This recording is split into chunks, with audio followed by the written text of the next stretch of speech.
ఛార్జీల దడ private hospitals లో అడ్డగోలుగా వసూలు. ఏ ఆసుపత్రికి వెళ్ళినా 500లకు తక్కువ లేదు. 300 నుంచి 500 రూపాయలు ఓపి మీకు దేనికోసం ఇవ్వాలరా? మీరు దేనికోసం ఇవ్వాలి? మీకు దగ్గు వస్తుందని రాసిన ఆ టాబ్లెట్ రాయడానిక మీకు ఇచ్చేది? తుమ్ము వస్తుందని అడిగినందుకు ఆ టాబ్లెట్ రాయడానిక? చిన్నపిల్లలకు జ్వరం వస్తుంది చూడరా అంటే ఫస్ట్ మీకు 500 దేనికోసం కట్టాలి ఛార్జ్?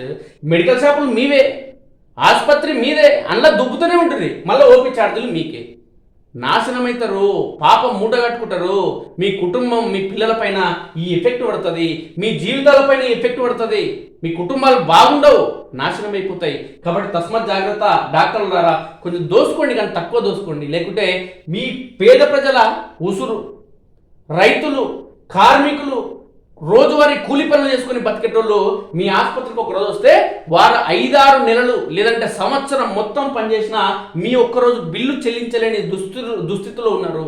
వేల రూపాయలు, లక్షల రూపాయలు ఇట్లా వసూలు చేసి వాళ్ళ కన్నీటి ఉసురులో మీరు తడిసిపోకండి.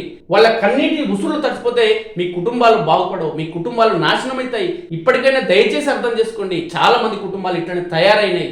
ఇప్పుడు ఇంకా పాపం మూట కట్టుకోకండి, నాశనం అయిపోతారు. కార్పొరేట్లోనైతే 1000 పైనే ఓపీ సర్జరీ ఛార్జీలపై లేని నియంత్రణ, రేట్లు ఫిక్స్ చేయాలని కేంద్రానికి సుప్రీంకోర్టు ఆదేశించిన చర్యలు శూన్యం. ప్రైవేట్ కార్పొరేట్ హాస్పిటల్లో ఓపీ ఛార్జీలు దడ పుట్టిస్తున్నాయి.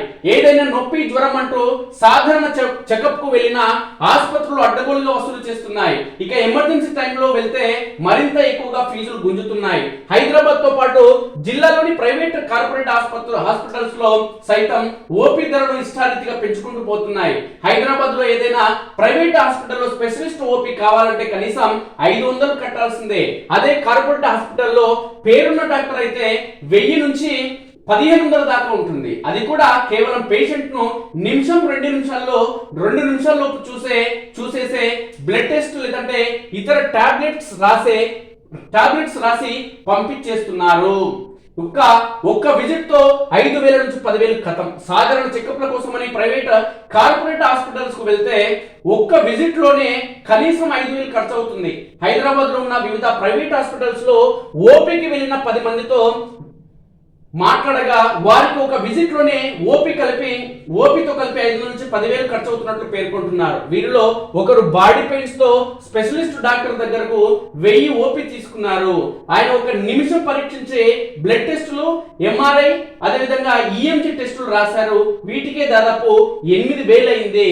ఇక మెడిసిన్ కు అదనంగా మరిన్ని వేల రూపాయలు.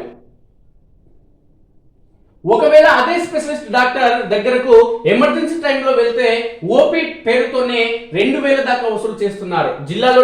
జిల్లాల్లోనూ ఇదే పరిస్థితి కొనసాగుతుంది. గతంలో 300 దాకా ఉండే ఓపీ ధర ఇప్పుడు 500 నుంచి 1000 దాకా పట్టణాల్లో పెరిగితే, గతంలో 100 ఉన్నటువంటి ఓపీ చిన్న పట్టణాలు, మండలాల కేంద్రంలో ప్రస్తుతం 300కి చేరింది.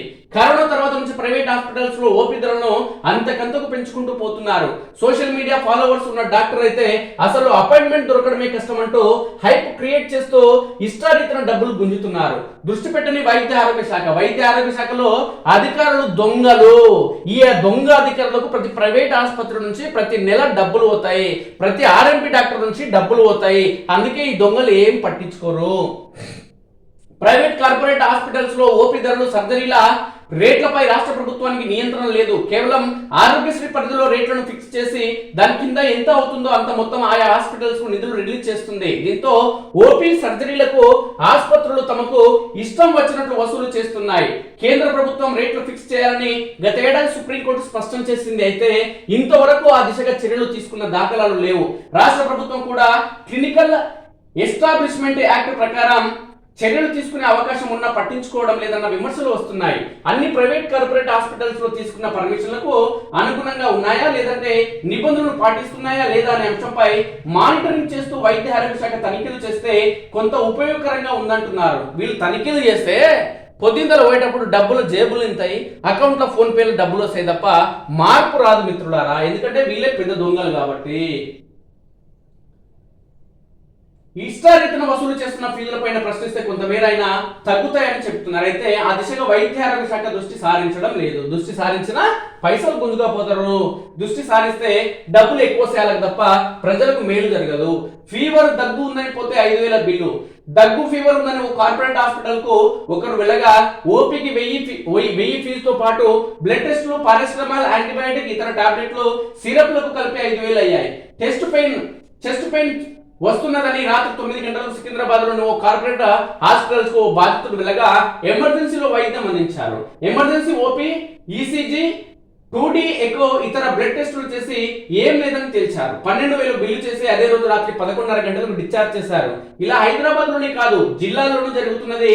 దీంతో నెలంతా కష్టపడే పేదలు ఒక్కసారి హాస్పిటల్కు వెళితే చేసిన కష్టమంతా అటే ఖర్చు అవుతుందని ఆవేదన చెందుతున్నారు. పైగా గతంలో అవుట్ పేషెంట్స్ ఓపీ టోకెన్ కాల పరిమితి 15 రోజుల వరకు ఉండేదని ఇప్పుడు 4-5 రోజులకు మళ్ళీ వెళ్ళిన రెండోసారి ఓపీ ఫీజు వసూలు చేస్తున్నారని చెప్తున్నారు. ఎందుకంటే దోచుకోవడమే వీళ్ళ పని కాబట్టి. కానీ ప్రజల ఉసురులో కొట్టుకుపోతారు. వాళ్ళ పాపంలా వాళ్ళ పాపం మీకు ఖచ్చితంగా తగులుతుంది. కాబట్టి ఇలాంటి పనులు కొంచెం తగ్గించుకోండి, లేదంటే మీరే పోతారు. ఎవరిదేమని చెప్పు, దేవుడు అంటోడు చూస్తాడు, ఎవరు చూడకుండా దేవుడు అంటోడు చూస్తాడు.